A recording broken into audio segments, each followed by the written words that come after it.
those who waste their money on booze or women or movies. Grassley's a member of the Tax Writing Finance Committee in the Senate. He was telling the Des Moines Register that the federal estate tax could force families to liquidate in order to pay the so-called death tax. He says, I think not having the estate tax recognizes the people that are investing, as opposed to those that are just spending every penny they have, whether it's on booze or women or movies, he told the paper. And the comments led to criticism on social media. Joe Cooper, the chairman of the Democratic Coalition, tweeted, GOP Senator Grassley makes clear his decision for the working class, while linking to another article on iowastringline.com. He tweeted again, GOP Senator Chuck Grassley implies working class people don't deserve tax cuts since they just waste them on booze or women or movies. And as of early Monday, Grassley has not issued a statement on the comment. Well, he should. People should have the right to spend the money on whatever they want to spend it on. Maybe, Grassley, you don't drink, but plenty of American workers do drink beer, wine, or have an alcohol beverage of their choice.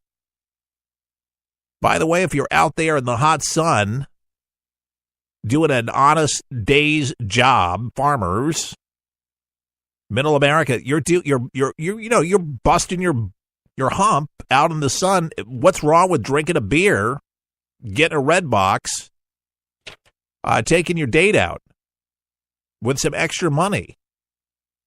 I mean, what else is a man to do? What else is a person to do? I mean, and what is it to him anyway? It's really just a, in my opinion, just an unnecessary comment to make, and it just gives further leverage to the left to be able to go ahead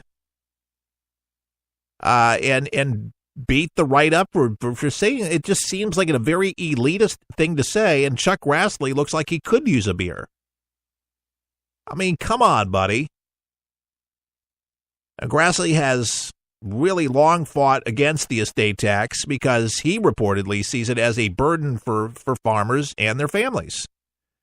The Register's report pointed out that the estate tax is 40% tax on wealth assessed on when a person dies, and currently is applied to assets above $5.5 million for individuals and $11 million for couples. On the wealthiest, 0.2% of estates owned by estate tax at the last count, according to the IRS data and the Center on Budget and Policy Priorities. The Register reports also points out that both the Senate and the House bills ease the death tax burden. So the House bill abolishes the tax in 2040. Let's do that one more time. 2024. Yeah, that's a misprint. That's 2024. 2040, it wouldn't make any sense. And the Senate's bill doubles the exemptions on both individual and couples. So the report said that the death tax likely affects a few dozen families and farms and a few dozen small businesses across the entire U.S., yet generates tens of billions of revenue annually. It hit some farmers. It hit people in flyover country. We call it here on For the People, what Chuck used to call it. Flyover country. It's just, come on.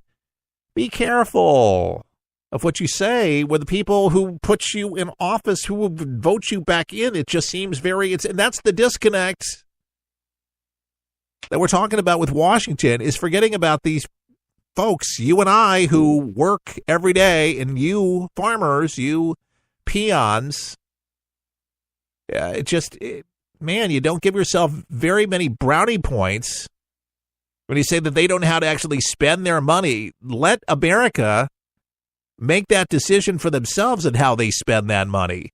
It's going to go back out of the economy. And if they put it out and they spend it on booze and women and Redbox or whatever they want to spend it on, let them do it. It's still going to go out and feed the economy. They feed us. Don't forget it. And it doesn't matter. Like I say, I know he's a Republican. But for me, when you're doing something wrong, you're saying something, your foot in your mouth like that, hopefully he hasn't issued an apology. And he should rightly do that because it's insulting. It's just a really stupid thing to say. I don't see him on his tractor. I don't even think we want him on a tractor. But people do need to keep, politicians accountable, but that's just your words. It is upsetting. He's hearing from a lot of folks. And maybe you need to send him a little email to his office and let him know that you didn't like his comments either. It's offensive. That's what do you think of these you're rednecks, you get on that tractor and drinking all that beer. You don't know how to spend your money. I have had some of the most interesting conversations with farmers and folks in the smallest towns, actually with some of the smartest people I ever met. And they're real. Real. A handshake actually means something. I can't say that for folks in Washington. I definitely feel safer in a small town because people usually predominantly have each other's back. That's a nice thing, man. If you break down, you get a ride. You don't get a middle finger. If they see somebody's kid, something's happening to, they step up. Something to be said about a smaller town. People care. Yeah, you may have a few idiots in your town, but still, largely speaking, I like getting out of Dodge. I really, and going BFM, off the radar, dirt road, one light. One post office barely operating. That kind of town, that's kind of nice. I used to scoff in my 20s when I'd go through towns like that, and just in my own mind, my small mind of being 20-something, thinking I knew it all. But you grow up and you realize what's important. So I all those peons, you're not a peon. You make America work every day. You raise great kids. You run a great farm. And many farmers, I'm telling you, they do it because they love what they do. To be able to buy the feed for their animals or buy they break even. And sometimes not even so. They're in hawk. But that's what they do. They're farmers. They want a red box again. If they want a beer, Senator Grassley. They want to spend their excess money or whatever they have left on those particular things, so be it. Want a farmer that's happy, feeling good about himself, and he wants to drink some bourbon at night and watch a Red Box or take his girl out, let him do it. We don't need you telling him something different. Now, Barack Obama, he's got a message for you. He's calling women to be put in positions of power because men seem to be having some problems these days. Not to generalize, or let's do it in Obama's voice. I'm sorry. Not to generalize, but women seem to have a better capacity than men. Men do, partly because of their socialization. The former U.S. president said on Saturday at an invitation-only event during a visit to Paris, France. He didn't mention any particular male leaders who are currently having problems, but spoke of the importance of more focus on putting women in power because men seem to be having some problems these days. Not to mention his own. Obama responding to a question about leadership qualities for the future at the event organized by a network of communications professionals known as Les Napoleons. The two-term Democrat president said he appreciated people who questioned themselves and those around them. He questions himself? Really? Well, if that was the case, he wouldn't even be there or anywhere. He'd just be shutting his mouth if he really cared about the future of our country. The two-term Democrat president said he appreciated people who questioned themselves. That just made me laugh beyond belief. I almost hit my head on the porcelain this morning. How can I make the people around me better? This is a question that the president. Hold on. Let's invoke his voice. How can I make the people around me better? How do I empower them? How do I build a team where everyone's pulling together to get something done? Obama. Again, trying to stay relevant and in politics when he's not the president.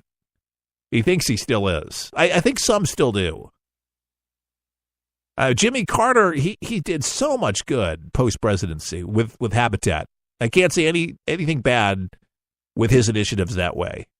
He just knew his place. Bush got out doing a lot of great things for Wounded Warrior, helping military families that have sacrificed the ultimate and come back with no limbs.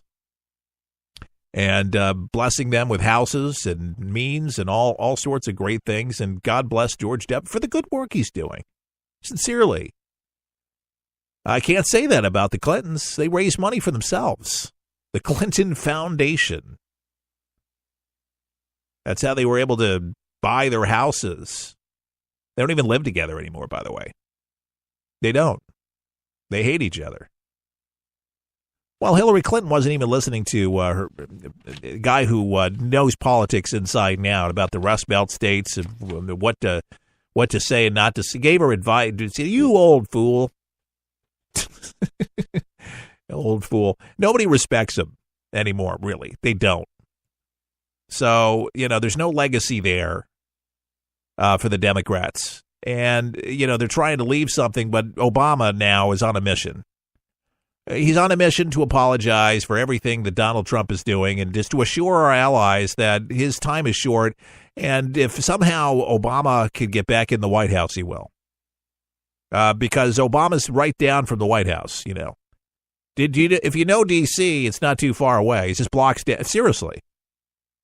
He secured himself a what I'd like to call a monsters-type dwelling. Da-da-da-dun.